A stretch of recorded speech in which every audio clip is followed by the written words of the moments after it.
Well, let's jump right into things. We're going to be talking about our Final Resolution live event that we went to. Speaking of, watching something and feeling like your life has been, destroyed, It was fun. We had a good time. Yeah. The opening match was really good between Motor City Machine Guns and British Invasion. I thought they worked very well together. A lot of false finishes. Yeah. Kind of knew they were not going to win. Yeah, I don't know. I felt... It was one of those things where I felt like they should have won, but everyone knew that they should win, so they didn't. Yeah. One of those dealies. I'm not really sure what the next match is. You know what? It doesn't matter because everything after that sucked ass. Well, I mean, we had the was it the women's match? The women's match, yes. People were crapping all over that. It was okay. It was alright. My theory is there could have been more. Yeah, probably even more because it was just Victoria or Tara being beaten up the whole time. Then there was the Feast or Fire match, which I totally hate this entire fucking thing. I don't mind the fact that they're giving title shots out. I don't like the fired part. But like I told Casey on the phone the other day, it always seems like during this time of year, there's always somebody who just wants to leave. Yeah. So it just works out anyways. It'll be interesting when people don't want to leave. Like, what are they going to do with this? The issue with it is that, okay, number one, there are a couple of things that are wrong with this entirely. We'll break it down to parts. The first thing that was wrong with it was the match itself. Yeah, horror. Yeah. We're sitting there, right, and we're watching. At this point, there are like 3 cases. Like, I think Kevin Nash gets the first case, and then Daivari gets the first case. Daivari gets the first case. Okay, right. There's 3 cases left, and it's like the entire World Elite in the ring, and then Big Rob gets one, and they're arguing over his case. And there's nobody in the ring. There's nobody in the ring except the Alliance of the World Elite. And they're fighting. There are 2 more cases they could get. And they're fighting over Big Rob's case. There are 2 more you could just walk over and get, and they fought for like 2 minutes. To add on to this, Big Rob gets the X Division title shot. Like, okay. Does Amazing Red... By the way, who is the X Division champ? We're gonna get that in just a second. We're gonna get that. That's another fallacy we're gonna get to in just 1 second. This is TNA's big problem is that they just do stuff that doesn't make any sense. Like, only in the world of wrestling, it's like they live in an alternate dimension where everyone's just really stupid.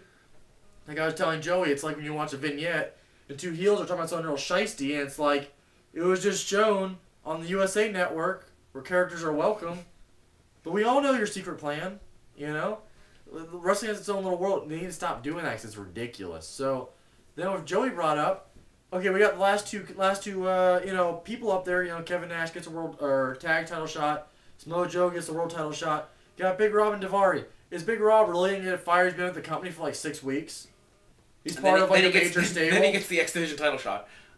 It was the dumbest shit. The match in general was really bad. Period. The thing you have to realize is it's a good premise, I think, but the execution is terrible. You could have put an X Division title match in here, I think. Yeah, I think that would have been a lot better than that. That 6-man tag or whatever it was. The 8-man tag. 4-man tag. Yeah. Excuse me 1 second. I'm gonna come out of shot as somebody's blowing up my fucking mobile device. Then it led to the. Let's make sure I'm back in shot. Let's back up a little bit here. Then it led up to the 8-man tag, which saw. Doesn't matter. Hernandez came in. Hernandez had to come in first because he got pinned. So it was Brother Ray, Devon, Rhino, and Jesse Neal. Yeah. AKA Shannon Moore. Shannon Moore Jr. No, Shannon Moore Senior. He's way bigger than Shannon Moore. It's like Shannon Moore HGH. That's all he does. Here's another fallacy with this. Later in the match, the entire good guy team is pretty much demolished. Matt Morgan on the sideline watches 2 of his teammates just get pinned. Yeah. Just sits there and kick out. After I sit there and tell Corey Flynn, who is Matt Morgan in SmackDown, always creates his character that way. Yeah. That Matt Morgan has got a lot better. His mic skills are better. His appearance is better. I like what he's doing in the ring.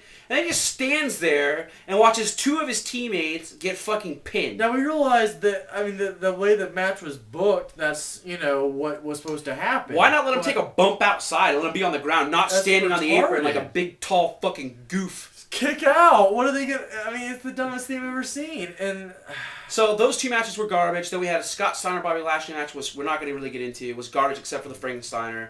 Everything was garbage except for Scott Steiner, who worked his ass off to try and make that. That was the hardest I think I've seen him work in a match. He worked so hard to not make that match garbage, and he just at one point during the Frankensteiner, Bobby Lashley goes to grab him, and this is Scott. This is okay. Grabbing him. Scott goes, "Don't touch it. Don't you fucking touch me when I'm trying to do this." He's sizing him up, and Bobby goes to put his hand on like Scott's hip, and he slaps that shit down. I know Scott Steiner's probably like, "You're gonna fuck it up, Bobby. Don't just sit still. So do a flip when you're supposed to." So what else happened? And then we got the 3 Degrees of Pain match. Right? Oh, the 3. Oh, I'm sorry, that hardcore tag team match. The hardcore tag team match. We'll brief that real quick. Was very enjoyable. It's a good match, quality match, good match. Mick Foley took a sick bump that I fucking marked out for huge because I read the first book, which I've told you guys that over again, and he talks about his elbow drops like through the entire fucking book. About like that's how he pretty much made his way into fucking wrestling was jumping off the side of the apron to like the concrete floor with his elbow drops. It was cool. I always like to see Raven, who looked to be slightly thinner than I had seen. Still him. A little heavy, but but slightly thinner. Every guy in that match gave everything they could. Yeah. Even down to the referee. They didn't have a whole lot of time, really, it seemed like. I mean, it might have still been like a 20-minute match, but it really didn't seem like rushed. A lot of time. It was not really fast-paced. Yeah. Well, not fast-paced, but just very quick. Yeah, it seemed like they didn't have a lot of time to do what they might have wanted to. So that led us into the 3 Degrees of Pain, which, by the way, I'm going to say it right here, and I don't know, Casey will probably agree with me, I think that was match of the night. Oh, for sure. That was awesome. As great as AJ and Daniels was, which these two matches, topped on the Motor City Machine Guns match, made this pay-per-view. The 3 Degrees of Pain was beautiful. Yeah, it was. I mean, there are a couple things you can nitpick here and there, but nothing's perfect, you know, I mean, for the most part. And I really enjoyed it. And I mean, how often do you get to see that style and that caliber of wrestling? You saw chain wrestling, you saw submission style wrestling. It was every style of wrestling was, except for like high flying, was pretty much featured in this match. Yeah. The only gripe I personally had with it was that it was Desmond Wolf's match, and he didn't win the match. But I thought the one thing I thought was a nitpick was the finish. I thought we've already seen that with Edge and the Undertaker. I really didn't dig the finish on it, but at least they didn't like bury Desmond Wolf. And I told Casey as I made that statement on the phone with him after we got done talking about the pay-per-view was Desmond Wolf pinned Kurt Angle in the first degree. Yeah, he pinned him. I mean Kurt Angle has obviously when he put over Jay Lethal, Kurt Angle has no problem putting over young guys. That's what he's there for. He just wants to have great matches. And when you look at the stuff that Kurt Angle has done in TNA, he's been involved in a lot of wrestling history. I mean, when you look at it, Kurt Angle has had, I don't know offhand, but in my personal opinion, he's had a bunch of Match of the Year candidates, if not winners, while he's been in TNA. I'm thinking of that Samoa Joe Kurt Angle match at Lockdown and some other stuff, so...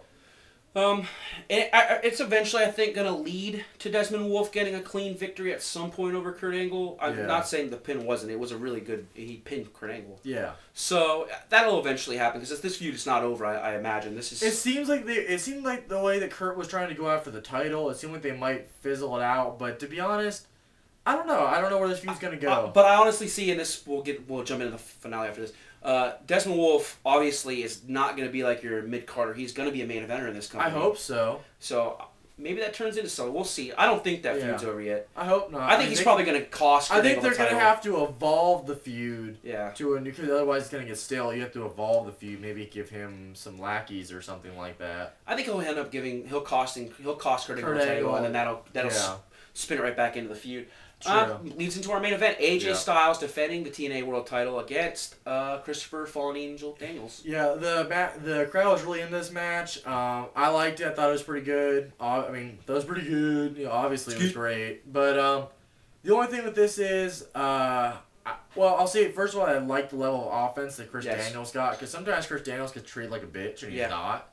So, with that being said...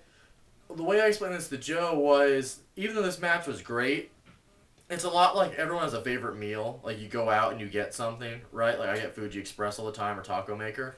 Well, even though it's always really good when you go out to get it, sometimes it kind of becomes like it's not as wonderful or great as the first time you got it. You know, it kind of gets... For several times. Yeah, exponentially, not bad, but it becomes more the norm.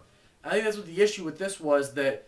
We've seen Christopher Daniels and AJ Styles wrestle at such a high level for how many years at this point.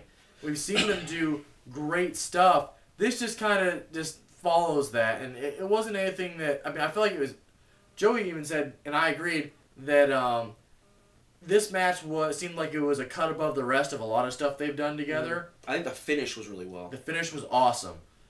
But, like I said, you know, I just felt like it's not something we really haven't seen before, the quality that we got there. I mean, there's only so much these guys can do.